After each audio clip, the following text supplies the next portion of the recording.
Fala aí, galera, tudo bem com vocês? Espero que sim. Vamos para mais uma aula hoje. E o nosso tema hoje é: existe uma nova Guerra Fria? Esse capítulo da apostila está na página 29, é ele que a gente vai explorar hoje, tudo bem? E o que é importante a gente ficar com essa questão na cabeça, né?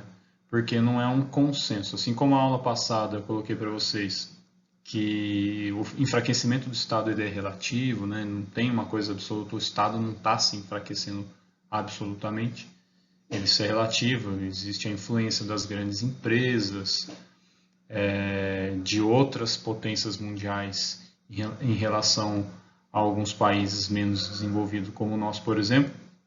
Porém, a gente percebe até hoje nesse contexto da pandemia que é possível a gente falar um fortalecimento, inclusive, em, em alguma medida do Estado Nacional.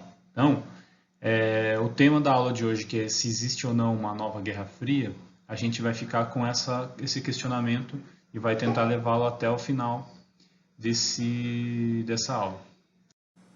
Pessoal, então o que é importante para a gente para retomar essa conversa sobre uma nova Guerra Fria? Eu estou aqui na página 29 da apostila de vocês.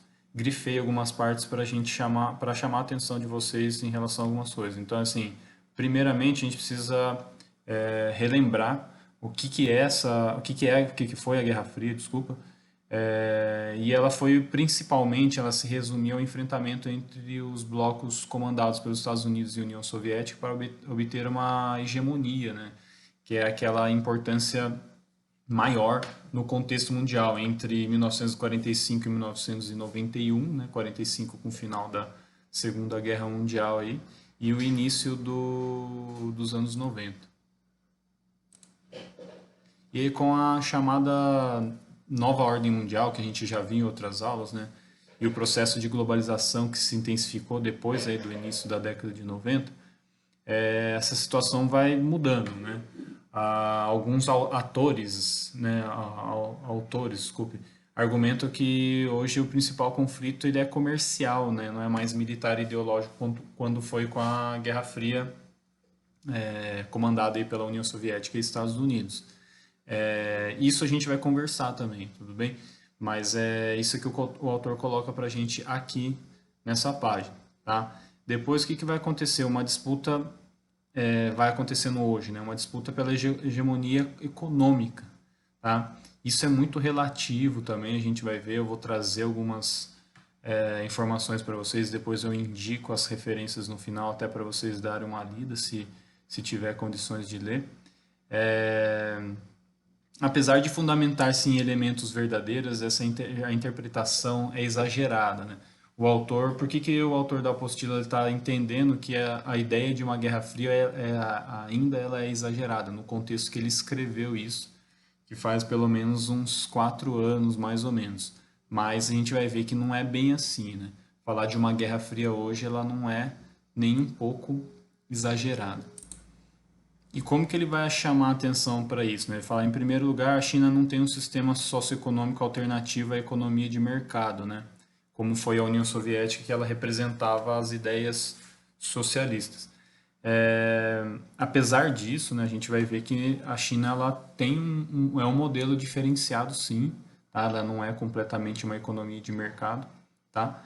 E, em segundo lugar, a China atualmente possui mais de 3 trilhões de dólares em moedas e títulos do Tesouro americano. O que é isso? Né? Resumindo bem assim, superficialmente para vocês.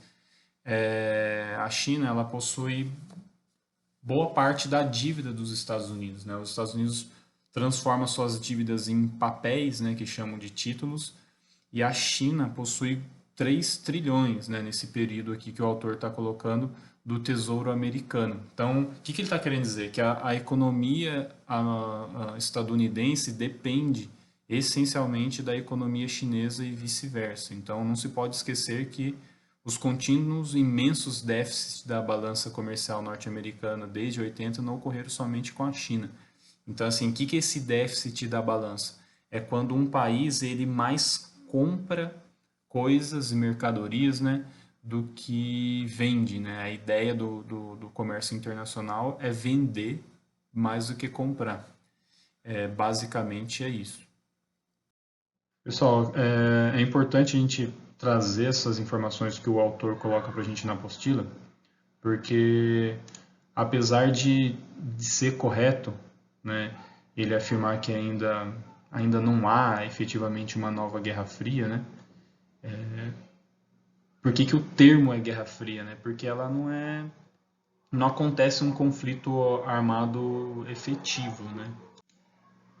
É uma disputa por hegemonia militar, econômica, política, principalmente, entre as nações que não fica tão evidente assim uma guerra direta, né?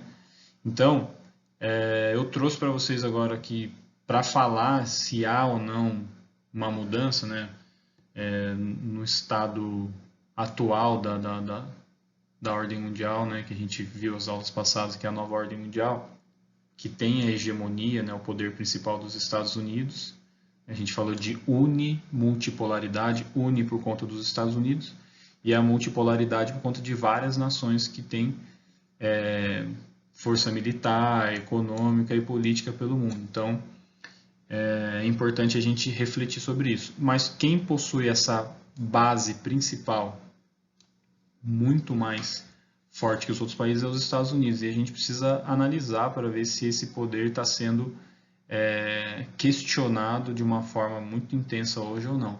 Então, eu coloquei aqui para vocês que recentemente o presidente, o atual presidente dos Estados Unidos, Donald Trump, ele anunciou a retirada, né, dos Estados Unidos do Tratado de Forças Nucleares de Alcance Intermediário, tá? E por que que isso é importante, né? A Rússia e os Estados Unidos que possuem mais poder nuclear no mundo e os dois países eles estão saindo desses tratados. O que que significa essa saída? Significa que quando você assina, né, você não, um país, né? Um país ele assina um tratado, ele começa a diminuir ou para a sua produção de armas de destruição em massa, de armas nucleares, e destrói também algumas outras, uma quantidade significativa do seu arsenal, né? E quando ele assina. Então, quando ele sai fora, a retirada dele significa o que eles vão continuar produzindo e vão produzir cada vez mais. Então, e a pergunta que eu faço é por que que um país ele sai de um tratado, sendo que não existe por enquanto, né, uma guerra? Então eu trouxe para vocês assim, ó, fiz uma pergunta, né? Se vocês tiverem alguma dificuldade em encontrar essa resposta, encaminhe, escreva no caderno aí, registra. E nas próximas aulas, e quando voltar aos nossos encontros, né, presenciais aí, que em breve a gente espera muito, vocês coloquem essas questões para a gente poder conversar em sala de aula. Mas quando eu coloco a questão por que, que um país ele sai de um tratado de produção de armas nucleares, porque ele quer voltar a produzir, certo? E se ele quer voltar a produzir, a gente precisa pensar por que, que um país quer produzir cada vez mais armas nucleares, certo? E aí, na sequência que eu coloquei para vocês, né, que a China, um país que tem todos os motivos para querer criar uma nova ordem mundial, por que tem todos os motivos, né? No slide que eu passei agora, você vê que a força militar, econômica, política de um país ela é importante para esse país se projetar como potência ou superpotência para o mundo, como os Estados Unidos, por exemplo. E a China tem todos esses motivos porque ela já está questionando a superioridade militar dos Estados Unidos, certo? Ela tem dimensões, a dimensão do seu país, desculpa, a dimensão do seu território, ela já mostra, né, o quanto a China está numa área, né, se situa numa área ali de importantíssima estratégia econômica, enfim. para qualquer nação no mundo, tá? E essa superioridade dos Estados Unidos, apesar da China estar questionando, não vai ser da noite para o dia, mas a China já está começando a desafiar essa supremacia americana em questões bélicas, né? Então a China tem produzido aí armas, um recurso militar muito avançado, né? Com um poder que tem questionado essa supremacia estadunidense, né? E a potência oriental, né, a China, tem investido em avanços nas áreas de guerra cibernética. O que é essa guerra cibernética, né? São as guerras informacionais, né, na área da informática. E tem tudo para ser a mais importante nos conflitos do século XXI, né? Então, a produção de satélites, o envio, né, de satélites aí para o espaço, essa guerra espacial, nessa área espacial, desculpa, a China tem avançado avançado muito.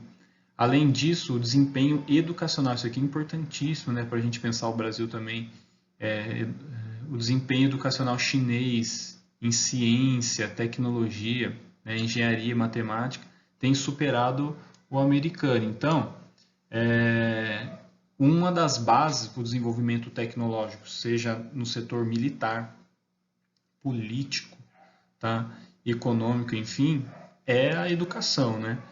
O sistema educacional chinês ele vem avançando e vem tendo resultados aí significativos no nível mundial. Então é importante a gente olhar para isso, né? A China ela vem agindo de forma estratégica no setor educacional a fim de aumentar, né, a sua escala de produção de mercadoria, como a gente está percebendo.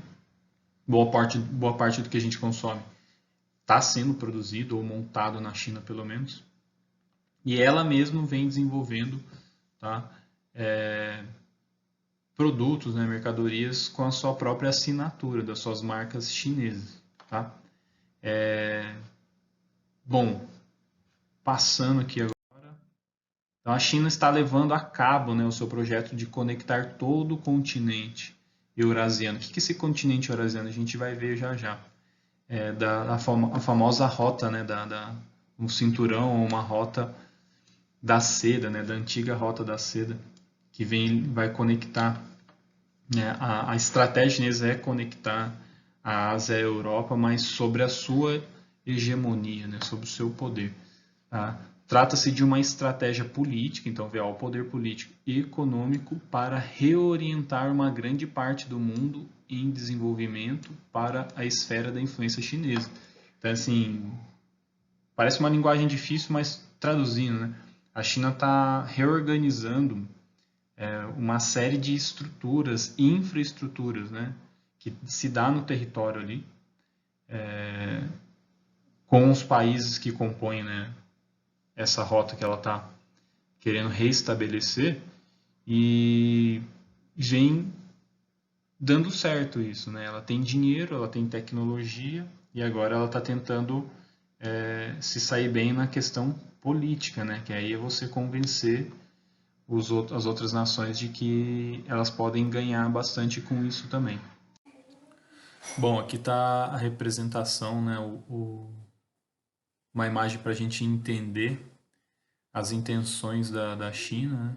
Aqui está a China, de interligar, né, via continente asiático até a Europa, então eles como chama de euroasiático. Então esse é o interesse chinês e eles estão investindo pesado nisso. Pessoal, então para concluir, né, tem muita informação que dá para expor sobre os interesses reais, né, e aqueles que estão ainda nos planos da China para superar a hegemonia dos Estados Unidos, mas aqui o tempo é relativamente curto, a gente vai construindo essa reflexão com vocês devagar mesmo. Mas eu proponho que vocês leiam o texto, né, O Fim do Império Americano em Perspectiva. Vou deixar o link, mas se vocês não tiverem dificuldade de encontrar, é só digitar, né, o título desse texto e comparar com a exposição do autor na apostila de vocês na página 29. E aí faz essa reflexão, né? Vocês escrevem essa reflexão e responder essa pergunta. É exagero falar em uma nova Guerra Fria, né? Entre China e Estados Unidos? E justifica a resposta de vocês. Vou passar aqui agora as referências, tá? Eu indico muito essas leituras, se vocês tiverem condições aí de ler, anotar as dúvidas, né? Eu tirei bastante informação desse texto aqui, tá? Tá nesse site. E os outros, né? A China busca diversificar a compra de grãos, isso aqui está no G1, com a nova Rota da Seda. Então, se vocês tiverem curiosidade, né, para entender o que é essa nova Rota da Seda, aqui nesse site eles estão explicando o que é a antiga Rota da Seda e o que é essa nova Rota da Seda, certo? E outros que eu indico fortemente, assim, a leitura, né? Esse que eu citei está aqui na próxima página, eu já coloco para vocês, mas aqui também no G1 tem outro tratado de desarmamento nuclear que eu citei para vocês aqui, tá? As regras, esse da BBC é interessante porque coloca uma questão, né? Não está respondendo, mas, tá? E daqui, esse que eu recomendo, ele é um pouquinho mais difícil, mas eu penso que vale o esforço de vocês, né? Um pessoal de terceiro ano que vai enfrentar por aí bastante interpretação de texto, de linguagem. Eu tenho a internet a serviço de vocês aí e abusem dos textos, leiam bastante e tirem suas dúvidas comigo ou com quem vocês tiverem mais proximidade agora aí, a facilidade, tá? E o fim do Império Americano é esse daqui, que eu indiquei, tá? Risquei em cima aqui, mas está no site do Intercept, é só vocês acessarem. E eu vou ficando por aqui hoje, até a próxima aula, espero que vocês consigam refletir e a gente se vê em breve aí. Muito obrigado.